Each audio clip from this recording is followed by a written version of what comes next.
tarde ou bom dia, oitavo ano. Tudo bem? Bom dia, boa tarde ou boa noite. Vai depender, né, do horário em que você está acessando essa videoaula, né?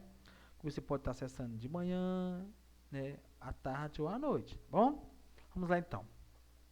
Dando continuidade, né, às nossas aulas, né, online, né, que não foi possível retornar, né, presencialmente. Vamos lá então, nós vamos começar agora, nesse terceiro bimestre, um novo conteúdo, tá bom?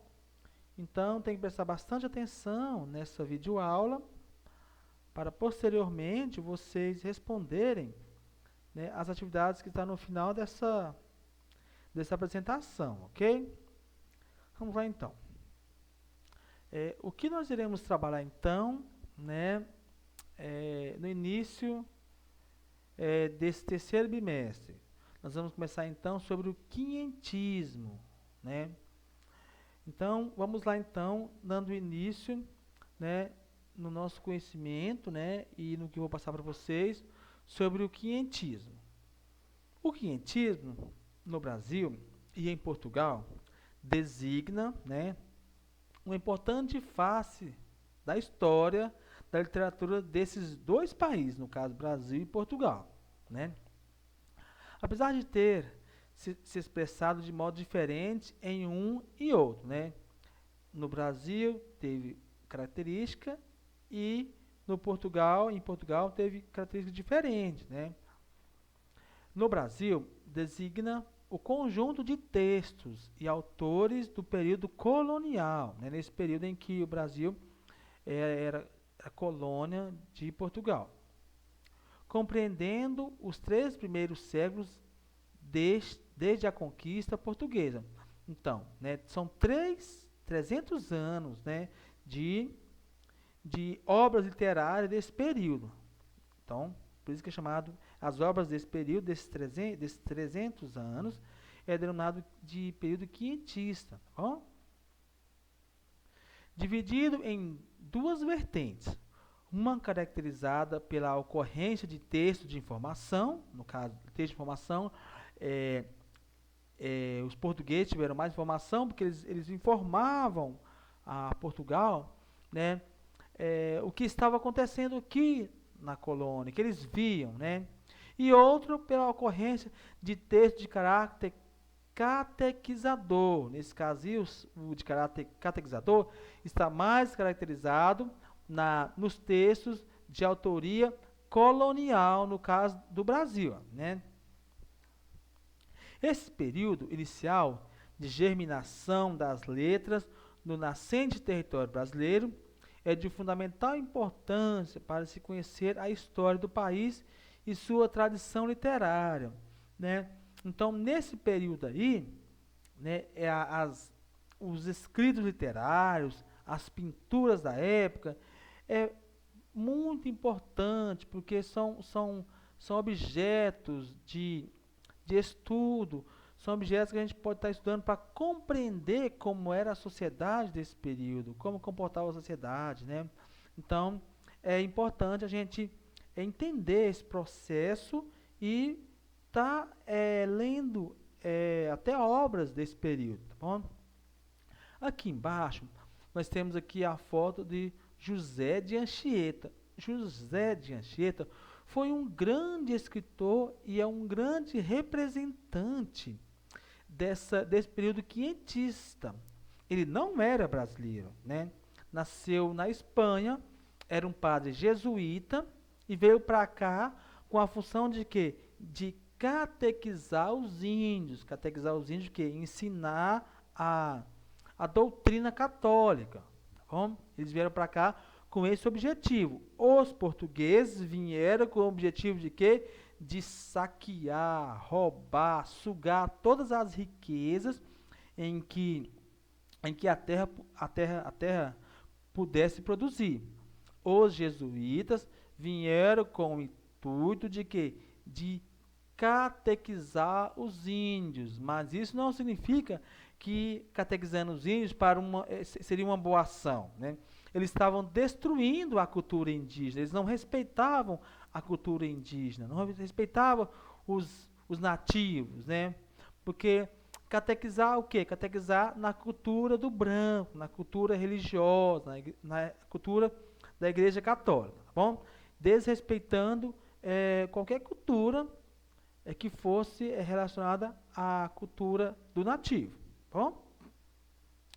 Continuando então, quinhentismo, né? Manifestações literárias no Brasil do século XVI, XVII, XVIII. Então, essa figura aqui mostra muito bem, retrata muito bem o que estava acontecendo na época, né? Então, lógico, nessa época não tinha tecnologia, não tinha fotos, então a forma de se retratar era por meio de quê? De pinturas, por meio da escrita. Então, esse quadro aqui mostra a chegada dos portugueses, né? E os índios aqui observando a chegada deles. Então, quer dizer, eles começam então a dominar, a conquistar as terras descobertas na América. Continuando então, né, quinhentismo é a denominação genérica de todas as manifestações literárias ocorridas no Brasil, durante o quê? Durante esse século XVI, XVII e vai, tá? No momento em que a cultura europeia foi introduzida no país. Como nós fomos colonizados pelos portugueses, e os portugueses são europeus, então nós fomos o quê? Nós recebemos essa cultura europeia. Então nossa cultura é uma cultura ocidental, porque fomos colonizados pelos portugueses, tá bom? Note que nesse período ainda não se trata de literatura genuinamente brasileira, a qual revela a visão do homem brasileiro. Então, no século XVI, XVII, os escritos aqui ainda não eram escritos de brasileiros natos, porque não tinha brasileiros natos aqui. Tínhamos apenas os nativos, né? Os nativos, e tinha o quê? José de Anchieta, a companhia de Jesus, né, que veio, né? E começaram a escrever sobre a terra, e começou a catequizar os índios. Na foto anterior, percebe que ele está escrevendo na areia. Era uma forma dele catequizar os índios, né?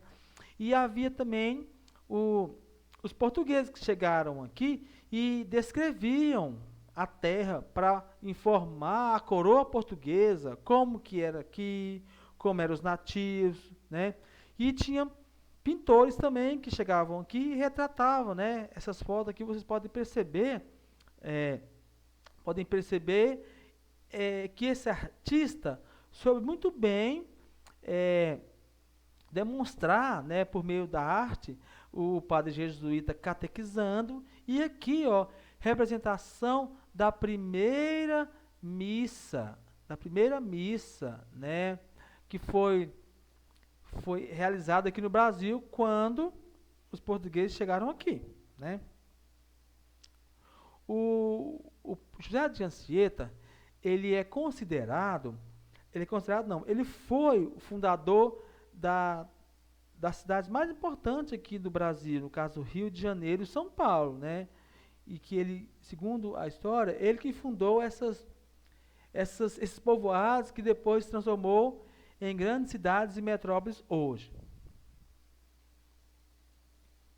Nós vamos agora ver um pouquinho do contexto histórico em que estava acontecendo esse período do quinhentismo, porque o contexto histórico é fundamental para a gente compreender como que o meio, né, como o contexto social vai influenciar, vai fazer com que esse homem retrate esse meio social, escreva obras literárias desse meio social, tá bom? Então é muito importante ver o que está acontecendo socialmente e economicamente, tá bom? Nos primeiros 3 séculos do Brasil, a vida social e, consequentemente, a esfera econômica e cultural desenvolveram-se em torno da relação entre a colônia e a metrópole. Que relação era essa? Uma relação de exploração, né? A metrópole chegava aqui, sugava tudo o que podia, diferente da colonização da América do Norte, que aconteceu lá na América do Norte, onde os ingleses, onde os franceses foram para lá, no intuito de quê? De criar sociedades, criar cidades de povoamento. Lógico que, no meu entendimento, teve uma certa exploração, porque ainda era metrópole, né? Os Estados Unidos, o Canadá, não continuaram sendo, por muitos anos, metrópole, ou colônia da Inglaterra, mas, no entanto, a visão não era explorar. Tinha uma visão de quê? De povoar as terras presentes por lá, né? Essa relação deu-se de modo que a colônia fosse extremamente exploradora pela metrópole, o que fez com que a preocupação imediata dos primeiros colonos, né, que chegaram aqui, ou seja, habitantes do território, fosse ocupar a terra, explorar o pau-brasil, cultivar a cana-de-açúcar e extrair o ouro. Quer dizer, então, eles vinham aqui com o intuito de quê? De ficar rico, de levar as riquezas para a Europa. Chegavam aqui em busca de ouro, de pedras preciosas. No início começaram tirando o pau-brasil, depois cana-de-açúcar e depois o ouro, né? Para levar o quê? Para a Europa. Essa pintura aqui mostra o quê? Mostra os índios sendo escravizados, né? Para quê? Para levar as nossas riquezas para quê? Para a Europa, especificamente Portugal, nesse período. Essa postura exploratória foi determinante para que houvesse no território núcleos urbanos surgidos a partir das cidades de exploração dessas matérias-primas destinadas à metrópole europeia, no caso, Portugal. Assim, tornaram-se, no Brasil, ilhas sociais. Eram ilhas sociais, ainda não eram cidades. Mais precisamente, as seguintes: Bahia, Pernambuco, Minas Gerais, Rio de Janeiro e São Paulo, né? As duas metrópoles mais importantes hoje do Brasil, que foram fundadas por José de Anchieta, segundo conta a história. Paralelamente, a exploração econômica, que foi o centro propulsor desses núcleos, havia dentre seus habitantes aqueles que manifestaram por meio da escrita os primeiros ecos da literatura brasileira. Então, né, quer dizer, como as sociedades, os povoados foram se desenvolvendo, lógico que começaram então a existir uma elite colonial, que começaram então a ter anseio de escrever a literatura, né? As primeiras manifestações, embora tímidas, do pensamento da elite intelectual. Então era o quê? Era o pensamento da elite intelectual. Presta atenção, né? Então, após essa pequena explanação dessa videoaula, vocês vão responder as questões que está aqui abaixo agora. Usando o quê? Usando esse cabeçalho aqui para colocar na folha de papel, copiar as questões e respondê-las, tá bom? Tem que copiar a questão e responder. Todas as questões estão baseadas nessa videoaula. Se você não compreendeu, volta na videoaula, leia os textos, observa a minha explicação e para responder as questões, ok? Vamos lá às questões então, né? A atividade é o seguinte: o que designa quinhentismo no Brasil? Vamos escrever o que designa, né? Definir essa questão aí. A questão 2. descreva como foi o contexto histórico no Brasil durante o quinhentismo. Esse contexto histórico é apenas um resumo que eu fiz, né? Porque um contexto histórico é mais abrangente, mas aqui é apenas uma pequena parte dos acontecimentos desse período. A questão 3. Por que no período do quinhentismo não podemos dizer que se tinha uma literatura genuinamente brasileira? Né? Vocês vão ver o texto e vão perceber que não se tinha por quê? Porque só tinha o quê? Nativos aqui, nesses primeiros momentos de chegada dos portugueses. E quem escrevia era o colonizador, né? Que via a região e escrevia, relatando